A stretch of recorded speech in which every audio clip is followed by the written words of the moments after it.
Hello friends, subscribe to our channel Pharma for You and hit the bell icon for regular pharmacy updates. Hello students, welcome back to pharma for you. आज की video में हम बात करने वाले हैं pharmacist की vacancies. हम इस वीडियो के अंदर ऐसे डाउट्स क्लियर करेंगे जो कि बहुत सारे स्टूडेंट्स को आ रहे हैं कि हमें फॉर्म फिल करना चाहिए या नहीं चाहिए, क्या हमारा फॉर्म रिजेक्ट तो नहीं हो जाएगा, हम एलिजिबल हैं कि नहीं इस फॉर्म को फिल करने के लिए। तो ये सारे डाउट्स हम वीडियो के अंदर क्लियर करेंगे, तो बने रहिए इस वीडियो में एंड तक हमारे साथ। तो चलिए शुरू करते हैं।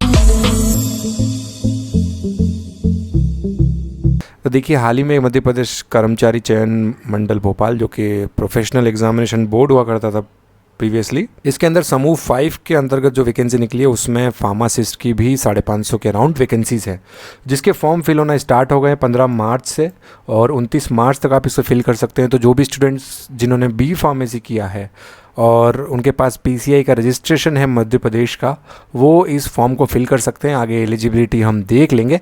और अगर आपने अभी तक इस फॉर्म को फिल नहीं किया तो जल्द से जल्द नियरेस्ट एमपी ऑनलाइन सेंटर पर जाके इसे फिल करें। आप देखिए, एमपी ऑनलाइन सेंटर पर जाने का फ़ायदा क्या, आप इसे घर पे भी फिल कर सकते हैं। एमपी ऑनलाइन पीबी पे जब आप फॉर्म फिलअप करते हैं तो एक आपको अपना रजिस्ट्रेशन करना होता है। वो एक बार रजिस्ट्रेशन वन टाइम होता है और आप उससे कोई सी भी वैकेंसी को फिल कर सकते हैं। तो जो रजिस्ट्रेशन होता है वो वन टाइम होता है, पर उसके लिए जो फोटोग्राफ्स और ये सारी चीज़ें अपलोड होती है वो थोड़ा इशू देती हैं, क्योंकि उसमें जो साइज़ है बहुत वेरी करता है। जो बॉक्सेस होते हैं वो खिसक जाते हैं, कभी मतलब एग्जैक्टली फ़ोटो आपका ऊपर आ गया, कभी सिग्नेचर कट गए। तो ये छोटी मोटी इशू के लिए आप नियरेस्ट एमपी ऑनलाइन पर, जो मेरे हिसाब से एक बार आप रजिस्ट्रेशन ऑनलाइन एमपी ऑनलाइन के किसी भी कियोस्क पे जाके करवा लें, और जब रजिस्ट्रेशन हो जाए तो उसके बाद जो फिल करना होता है फॉर्म वो बड़ा ही आसान होता है। उसमें सिर्फ आपको फिल करना है और एग्जामिनेशन की फ़ीस पे करना है। आप कितनी भी एग्ज़ाम फिल कर सकते हैं, पटवारी वगैरह की। अगर आप नेक्स्ट ईयर भर रहे हैं तो फिर आपको फ़ोटो वापस से अपलोड करना होगा या उसे अपडेट कराना होगा। आपने एजुकेशन क्वालिफिकेशन और हायर कर लिए तो आप उसको अपडेट करा सकते हैं, अगर आपने नहीं करी है तो सेम भी रहने दे सकते हैं। तो मेरे हिसाब से आपको एमपी ऑनलाइन के कियोस्क पे जाके जो भी 150 रुपये फ़ीस लगती है उससे एक बार रजिस्ट्रेशन करवा लेना चाहिए। उसके बाद जो आप फॉर्म है उसको आसानी से फिल कर पाएंगे। तो अनारक्षित अभ्यर्थियों के लिए, यानी कि जो जनरल कैटेगरी के स्टूडेंट रहेंगे, उनको 500 रुपये फ़ीस भरनी है, और बाकी जितनी कैटेगरी है, अनुसूचित जाति ओबीसी वगैरह के लिए 250 रुपये है। ये 250 रुपये सिर्फ एमपी के रहवासियों के लिए। अगर आप आउट ऑफ एमपी के रहने वाले हैं, ये भी डाउट होता है बच्चों को कि मैं राजस्थान का हूँ और मैं फ़िल कर रहा हूँ तो मुझे 250 रुपये फिल करना होंगे, ओबीसी का हूँ तो नहीं, आपको 500 रुपये भरना होंगे, क्योंकि आप जनरल कैटेगरी के अंदर आने वाले हैं। उसके बाद देखिए, यहाँ मेंशन करा हुआ है कि एग्ज़ाम जो होने वाली है 17/6/2023 से प्रारंभ होगी। उसके बाद कभी भी हो सकती है, नेक्स्ट वीक 17 के बाद कभी भी हो सकती है। उसमें भी टाइमिंग दिया है, सुबह बैच में होगी और एक सेकेंड बैच में होगी। देखिए, परीक्षा का आयोजन यानी एग्ज़ाम जो होगी उसमें यहाँ मेंशन है कि समूह 5 की जो एग्ज़ाम होगी एक ही पेपर होगा, 100 नंबर का पेपर होगा। 25 नंबर का जो पूछा जाएगा वो आपसे सामान्य ज्ञान, सामान्य हिंदी, सामान्य अंग्रेजी, सामान्य गणित, सामान्य विज्ञान और सामान्य अभिरुचि के क्वेश्चंस पूछे जाएंगे 25 में से मिक्स। और बाकी जो तकनीकी ट्रेड पर आधारित प्रश्न होंगे, जैसे अगर आपने फार्मासिस्ट के लिए अप्लाई किया तो 75 नंबर का फार्मेसी पूछा जाएगा आपसे। आयु सीमा की बात करें तो अगर आप एमपी के डोमिसाइल हैं तो आपके लिए जो आयु सीमा रहने वाली है 40 ईयर्स रहने वाली है। और अगर आप ओबीसी, एसटी, एससी और पिछड़ा वर्ग और होमगार्ड या फिर शासकीय सेवकों या किसी भी जगह पर काम करते हैं तो वो आपके लिए 5 साल और आपको एक्स्ट्रा मिलेंगे, यानी 45 साल तक आप उसे फिल कर सकते हैं। आयु की सीमा होगी वो चालू वर्ष, यानी कि इस साल के 1 जनवरी 2023 तक काउंट की जाएगी। उसके बाद देखिए, एक नोट और दिया हुआ, सभी पदों के लिए अभ्यर्थियों को मध्य प्रदेश राज्य के रोजगार कार्यालय में जीवित पंजीयन होना अनिवार्य है। तो अगर आप इसके लिए अप्लाई करते हैं तो आपको एमपी का जो रोजगार कार्यालय है, जो लोकल आपके डिस्ट्रिक्ट में भी होता है, या फिर आप एक वेबसाइट होती है रोजगार कार्यालय वेबसाइट, सर्च करेंगे नेट पर एमपी रोजगार, तो उस पर जाके भी आप रजिस्ट्रेशन कर सकते हैं। बहुत इजी होता है, आपकी डिटेल्स वगैरह पूछी जाती है और एक रजिस्ट्रेशन नंबर आएगा जो कि यहाँ मांगा जाएगा। आप जब रजिस्ट्रेशन करेंगे यहाँ पर तो वो फिल करेंगे। देखिए, आप एमपी रोजगार पंजीयन सर्च कर सकते हैं गूगल पे, जैसे एक वेबसाइट खुलेगी एमपी रोजगार करके। एमपी रोजगार की इस वेबसाइट पर आप जाके पंजीयन करना, नवीनीकरण करना है, अपडेट करना, यहाँ से आप क्रिएट कर सकते हैं। बहुत ही आसानी से अपडेट हो जाएगा और जो आपका रजिस्ट्रेशन नंबर है वो आपको यूज़ आएगा। तो इसके लिए वेबसाइट आप देख सकते हैं, जैसा कि मैंने बताया आपको, mprojgar.gov.in पे आपको रजिस्ट्रेशन करना जरूरी है, अगर आप घर से रजिस्ट्रेशन कर रहे हैं तो। ठीक है, यहाँ पर मेंशन भी है। तो इसके हिसाब से जब आप यहाँ का फिल करेंगे तो एमपी डोमिसाइल के बारे में आपसे पूछेंगे। तो अगर आप यहाँ पर एमपी के डोमिसाइल हैं तो जब रोजगार कार्यालय की वेबसाइट पर आप अपना रजिस्ट्रेशन बनाएं तो उस पर क्लिक करें, और आप एमपी के नहीं हैं तो आप बाहर उस पर क्लिक कर सकते हैं। अब देखिए प्रमाण पत्रों का सत्यापन तथा नियुक्ति की प्रक्रिया। देखिए इसके अंदर ऐसा है कि आप रजिस्ट्रेशन करेंगे, उसमें आपसे सिर्फ पूछा जाएगा कि क्या आपने जो बेसिक एजुकेशन क्वालिफिकेशन मांगी गई है फार्मासिस्ट के लिए वो फुलफिल करते हैं आप। इसमें अभी पीसीआई रजिस्ट्रेशन वगैरह कुछ भी नहीं मांगा जाएगा आपसे। तो अगर आपका पीसीआई रजिस्ट्रेशन अभी तक बना नहीं है तो आप उसे जल्द से जल्द बनवा लें, क्योंकि जब तक रिजल्ट आता है उससे पहले अगर बन जाएगा तो भी आपका काम बन जाएगा। कोई पीसीआई रजिस्ट्रेशन अभी नहीं मांगेंगे।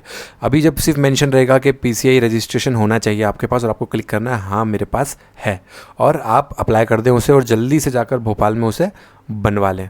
जब आप सिलेक्ट हो जाएंगे उसके बाद जो डॉक्यूमेंट्स होंगे वो वेरीफाई होंगे। देखिए परीक्षा में सफल अभ्यर्थियों की अंतिम सूची के आधार पर विभाग जो होगा वो शैक्षणिक और तकनीकी योग्यता का जो डॉक्यूमेंट्स होगा वो सत्यापन करेगा।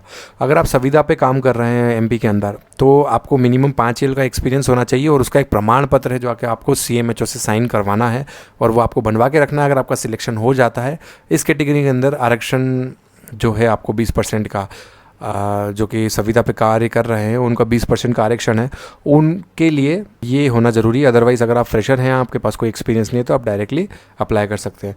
उसके बाद ईडब्ल्यूएस का प्रमाण पत्र और जितने भी दस्तावेज जो आपसे मांगेंगे जिस भी कैटेगरी में आपने अप्लाई किया है उसका आपके पास सर्टिफिकेट होना ज़रूरी है। आरक्षण की बात करें तो देखिए अनुसूचित जनजाति के लिए 20% है, ओबीसी के लिए 27% है, अनुसूचित जाति के लिए 16% है, आर्थिक रूप से कमज़ोर वर्ग के लिए 10% है और जो संविदा पे कार्य कर रहे हैं उनके लिए 20% का आरक्षण है। इसके जो क्लासिफिकेशन है कि कहाँ पर कितनी पोस्ट है वो दी गई है यहाँ पर। देखिए भर्ती का प्रकार श्रेणीवास उपलब्ध संख्या, तो यहाँ पर देखिए इधर दिया हुआ है कितनी कितनी वैकेंसीज़ यहाँ पर निकली हैं टोटल।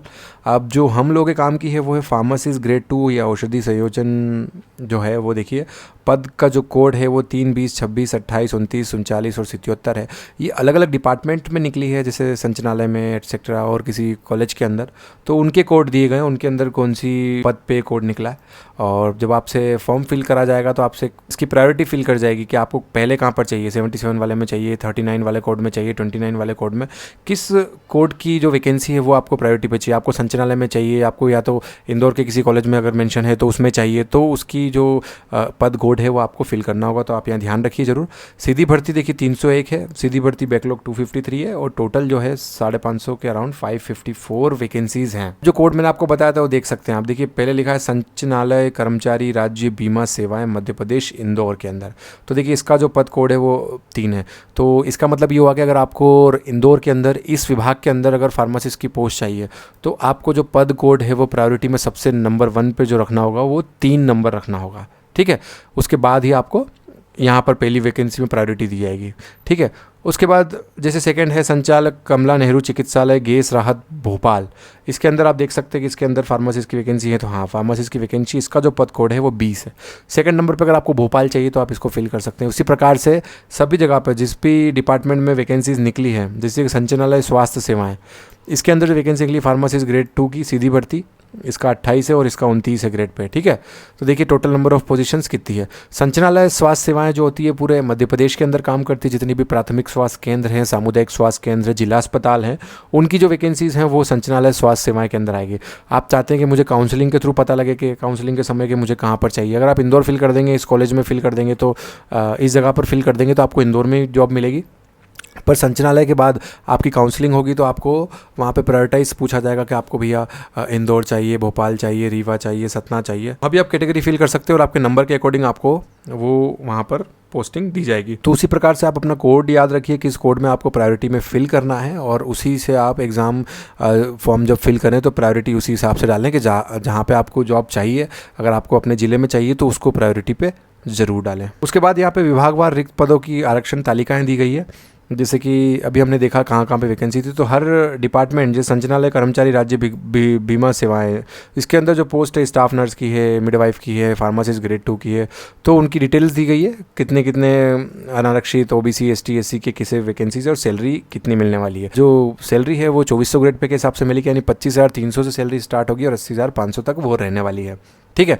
इसमें देखिए न्यूनतम शैक्षणिक योग्यता यानी एजुकेशन क्वालिफिकेशन चाहिए कि आपको मध्य प्रदेश माध्यमिक शिक्षा मंडल अथवा इससे परियोजना मंडल से उन विषयों के साथ हायर सेकेंडरी 10+2 परीक्षा उत्तीर्ण होना चाहिए, जो कि फार्मेसी की डिग्री डिप्लोमा पाठ्यक्रम प्रवेश के लिए अनिवार्य हो, ठीक। ठीक है, मतलब कि आपने डिग्री में कुछ भी किया हो, मतलब आपने 12th बायो मैथ्स कुछ भी लिया हो तो आप इसके लिए अप्लाई कर सकते हो।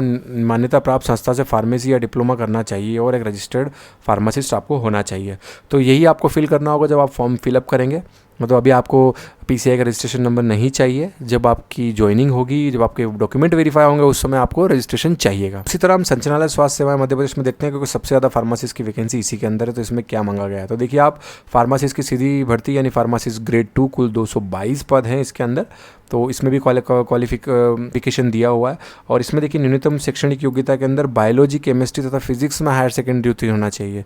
तो देख लीजिए, अगर आपने 12th बायोलॉजी, केमिस्ट्री तथा फिजिक्स में करी है तभी आप संचालनालय स्वास्थ्य सेवा की वैकेंसी के लिए अप्लाई कर पाएंगे, क्योंकि लास्ट में भी ऐसा हुआ था कि जिन लोगों ने मैथ्स में किया था उनके फॉर्म रिजेक्ट कर दिए थे। तो आप प्रायोरिटी हिसाब से दीजिएगा। अगर आपने मैथ्स में किया है तो जहाँ पर कुछ भी नहीं मांगा, जैसे पहले हमने एक जगह की देखी थी अभी इंदौर की, उसके अंदर कुछ भी नहीं मांगा था, तो आप प्रायोरिटी उसमें दें मैथ्स वाले। और अगर आपने 12th में किया है, 12th में बायो लिया है, तो आप इसको प्रायोरिटी दे सकते हैं, क्योंकि लास्ट मोमेंट पे जाके कुछ इश्यूज़ होंगे तो आपको जॉब ना तो वहाँ की मिलेगी ना यहाँ की मिलेगी। और उसके बाद देखिए किसी कॉलेज से आपको फार्मेसी में डिप्लोमा या बी फार्मा होना चाहिए और मध्य प्रदेश फार्मेसी काउंसिल में रजिस्ट्रेशन का जीवित पंजीयन होना चाहिए आपके पास। इसके बाद कुछ डिटेल्स दी गई है, परीक्षा कैसे होगी क्या होगी आप नोटिफिकेशन के अंदर देख सकते हैं। नोटिफिकेशन की लिंक मैंने डिस्क्रिप्शन में दी है। उसके बाद सिलेबस की अगर बात करेंगे तो हम एक नेक्स्ट वीडियो बनाएंगे इसके अंदर, तो उसके अंदर हम सिलेबस डिस्कस करेंगे कि कहाँ से आपको पढ़ना है और कैसे आपको पढ़ना है। तो डिटेल एक वीडियो बनाएंगे हम सिलेबस के लिए, जिसमें आपको पता लगेगा कि आपको कौन सा टॉपिक कहाँ से पढ़ना है और कैसे तैयारी करनी है इस एग्ज़ाम को क्वालिफाई करने के लिए। तो ये सारी बातें थी फार्मासिस्ट की वैकेंसी की, जो कि 550 पोस्ट है, मध्य प्रदेश के अंदर निकली है। और ये बहुत ही अच्छी अपॉर्चुनिटी है मध्य प्रदेश के स्टूडेंट्स के लिए जिन्होंने फार्मेसी किया है, डिप्लोमा किया या डिग्री की है। और ये बहुत ही कम वैकेंसीज आती हैं आजकल, क्योंकि 5 साल बाद ये वैकेंसीज आ रही हैं। 5 साल पहले 350 वैकेंसीज आई थी और फिर से अब 550 वैकेंसीज आई हैं, और माइट भी फ्यूचर में 4-5 साल बाद फिर से आए 300-400 वैकेंसीज और खाली हैं। पर अभी ये गोल्डन अपॉर्चुनिटी है, अगर आपने फार्मेसी किया तो डेफिनेटली आपको इस पोस्ट के लिए जाना चाहिए और तैयारी करना चाहिए। Best of luck, thank you so much. ऐसी और वीडियोस के लिए हमारे YouTube चैनल को जरूर सब्सक्राइब करें और इस वीडियो को अपने फ्रेंड्स के बीच में शेयर करना बिल्कुल ना भूलें।